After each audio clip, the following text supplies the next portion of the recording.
Hey, Hey, Michelle. Ryan. I feel sacrilegious saying this, but fasting's hard.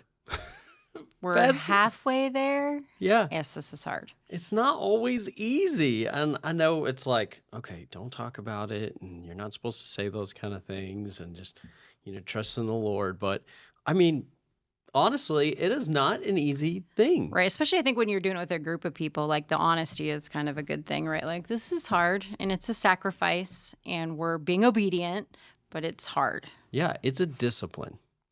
And, like working out, like any discipline, doing your work, it's not always easy. And you start to wonder while you're doing it, when it's hard, is this doing anything? Right. Like, is this actually making a Can I difference? quit now? Right. Right. Don't you get to that point like where something gets hard and you're like, I don't see anything. So I just want to stop. I want to rest. And I want to partake back in the things that I had given up. Mm-hmm. But it's that mental battle of sacrificing the physical for the spiritual. Right. And when I look at the story of Daniel 1, I'm seeing him do that. He is sacrificing the physical more than I ever will during this fast because he's risking his life to sacrifice this food. Right. Right. Like he was like they're wanting him to partake of the king's table and all of those things. And he's knowing like I'm going to give up that in obedience to do what God has asked me to do. And I'm going to trust him that he's actually working in the process. They're expecting him to develop physically in specific ways. And if he denies himself this food that they're feeding him, he may look weak and pitiful, and they just may do away with him and consider him insignificant anymore.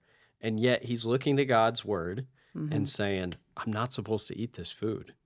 And so I'm going to deny myself because of God's commands. And I do wonder, like, man, the commitment to the Lord after the Lord has allowed all of his people and him to be, his nation to be destroyed, for him to be ripped away from everything he's known, his home taken away, him taken away from his family.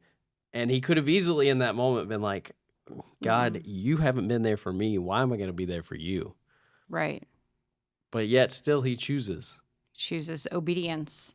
Like, and knowing that in the midst of the obedience that God is going to show up and God is going to work even in places when he can't see it. He can't see it right away. Yeah, not knowing if it's going to make any spiritual impact. And that feels like this right now, right? Like I'm trusting God, I'm being obedient, and I'm doing what he's asked us to do. And I'm hoping and trusting that he's going to change things, change my heart, change a circumstance, whatever it may be, right? And I love how later in Daniel, chapter 10, verse 12, a angel, or some people even believe the pre-incarnate Jesus, is speaking to Daniel.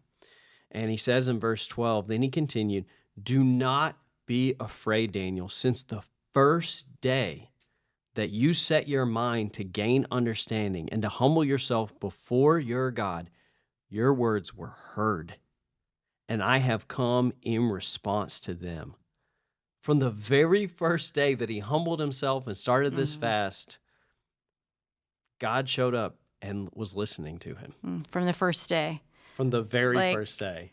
That's amazing to think about, like, because our thoughts are so, like, goal-oriented or end picture-oriented that we sometimes forget that the very first steps that we take are when God starts moving.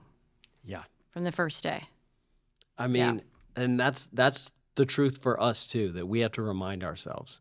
The very first day we humbled ourselves and sought the Lord through this fast, he heard us.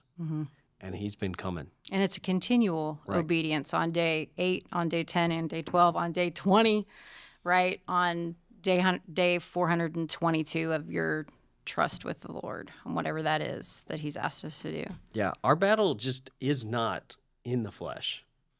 It's in the spiritual, for sure. I mean, it's against the principalities and powers of darkness. Right. That's what Ephesians 6, 12 says, it tells us that our struggle isn't against the physical things that we can see, but it's against the principalities and the evil that we can't see.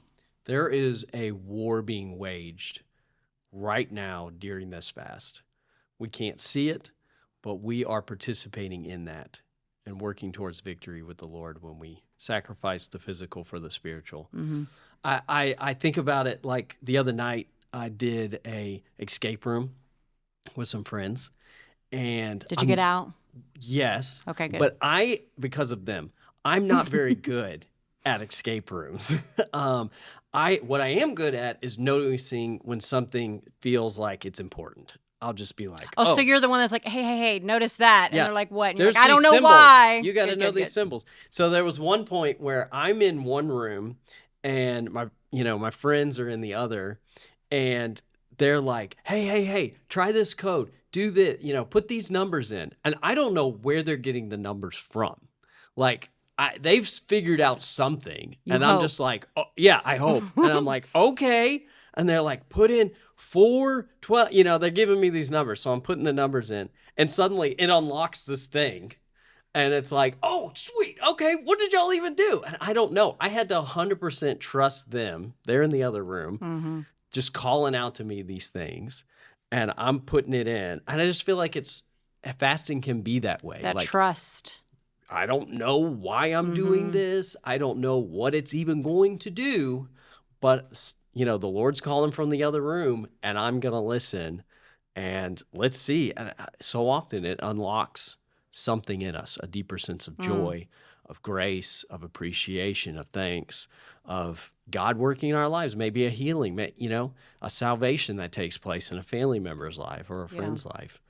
You never know. You just have to trust. Right. I think that's so good. I think so often it changes me, not even my circumstances necessarily or always, but it changes me. Like my heart becomes what he wants. And really, that's what obedience really is, right? That we just want what he wants. Oh, that's so really even good. when we can't see it, he's working. Yeah, he is. So let's encourage ourselves. Hopefully everyone else is encouraged that God is working. That's right. From the very first day. I love that we humbled ourselves. This has been fun. Yes, it has been. We could talk much longer, I'm sure. I know. But thanks for the encouragement. Thank God's you. working. We're there. We're getting there. Let's do it.